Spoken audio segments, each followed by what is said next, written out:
Hi, it's time for another verb of the day. Today's verb is ignite. And this verb was suggested by the viewer Luis, so thank you so much, Luis, for this great idea. Now, let's take a moment and review some of the definitions or the ways that we use this verb.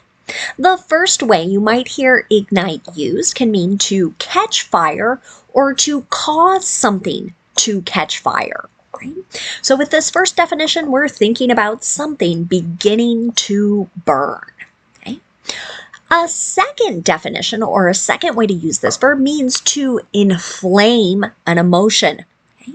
So in the first definition, I hope in your mind you can kind of picture, right, something starting to burn. In the second one, it's more of like a metaphor. And it's like a fire inside of us, right? It could be a lot of excitement. It could be something like anger, right? But anytime we're really sort of building and causing an emotion like that, you might hear the verb ignite used to describe it. A third way you might hear ignite used can mean to stir up, bring about, or provoke a situation suddenly.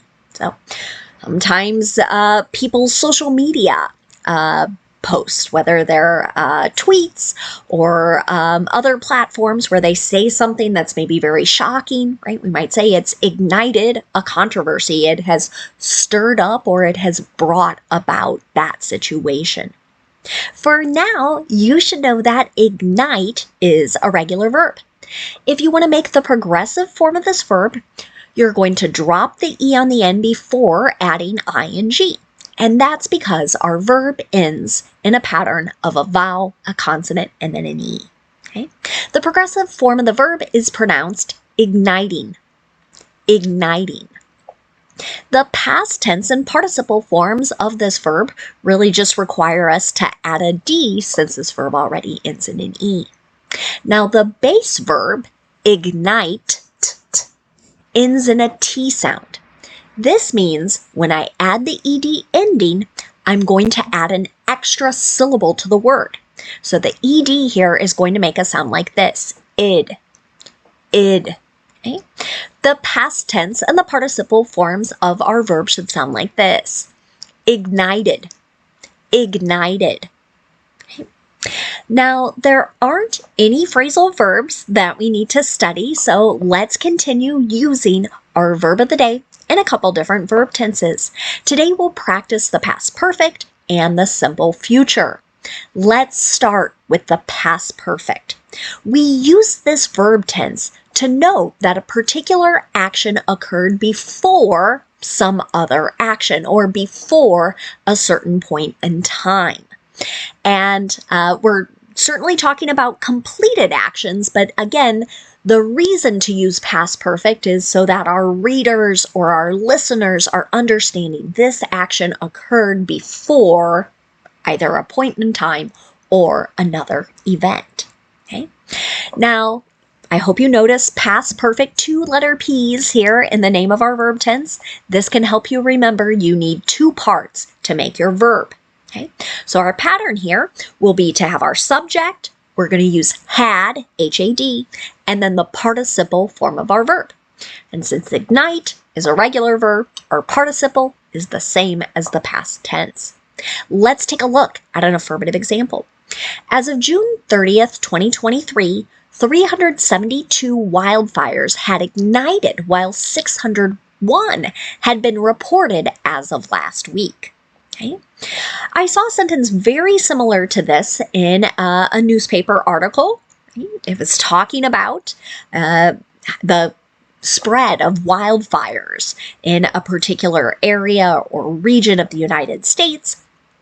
And the reason I believe the writer here used had ignited is they wanted us to notice, okay, we're talking about wildfires in the prior year, and in the second half of the sentence, they're talking about how many wildfires so far. Okay? Now let's talk about making negative past perfect sentences. To do this, again, we start with a subject, we use had not, or the contraction hadn't, and then the participle form of the verb. Here's another example. The burner on the stove hadn't ignited, so dangerous fumes were seeping into their home. Okay? If you or someone you know has a gas-powered stove, this is something that can really happen, right? You think you've turned something on, but until the fire starts or something begins to burn, right, there's just gas flowing into one's kitchen or into one's home.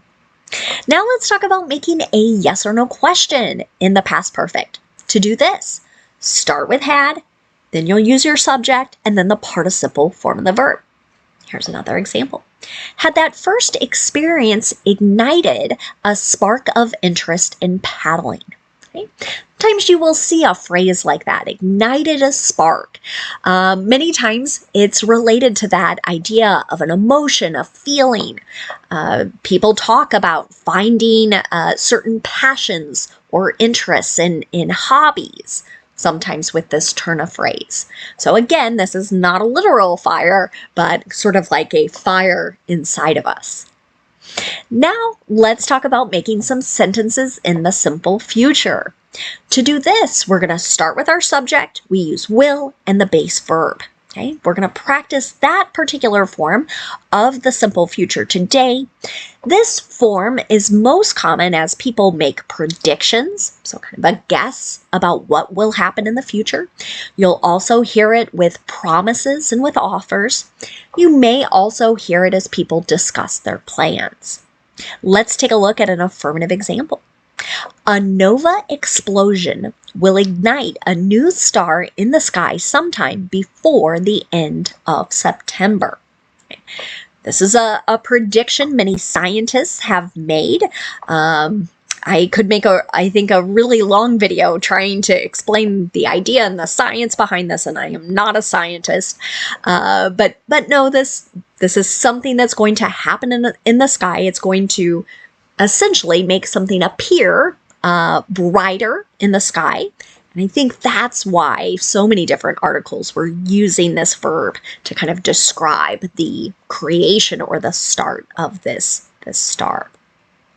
Now let's talk about negative simple future sentences. To do this, we start with our subject, we use will not, and then the base verb. Sometimes we combine will not into the contraction won't. You can see that in my example. The new fuel being developed won't ignite unless it's electrified. Okay? So many things that can make car accidents, train derailments so serious is that the fuel that they are carrying is flammable, right? It can start a fire. Well, now there's a group, maybe it's a company, working to try and develop something that will not automatically start a powerful fire. Now, let's talk about making a yes or no question in the simple future. To do this, start with will, then we'll have our subject, and then the base verb. Here's my last example. Will this policy ignite further resistance and more violent protests? Okay. Here, someone might be asking another person to make a prediction about what will happen. This example sentence would go back to the third definition of our verb, kind of stirring up, here causing maybe, potentially, more protests. Now, let's move on and talk about some words that are related to our verb ignite. The first word we're going to talk about today is the noun ignition. Ignition. This noun can have a couple different meanings. One way to use it is to talk about the action of setting something on fire or for something to begin to burn. So an example of this might be, firefighters observed 6 ignition points. Again, I saw something very similar to this as I was reading about wildfires. And here, people were kind of trying to understand how did this particular one start, and they were able to see that there were 6 places where fire started and led to a much stronger and powerful fire.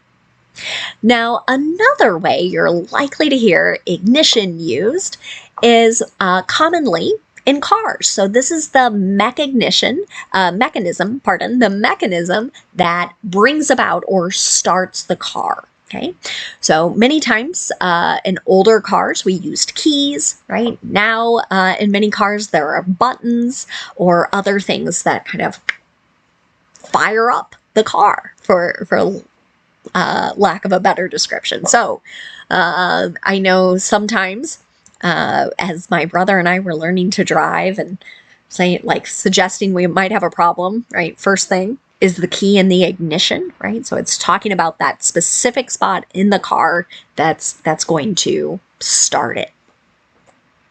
Another related word you might hear is an igniter. Many times this is a device that helps start or mixes the fuel in an engine so that it can start.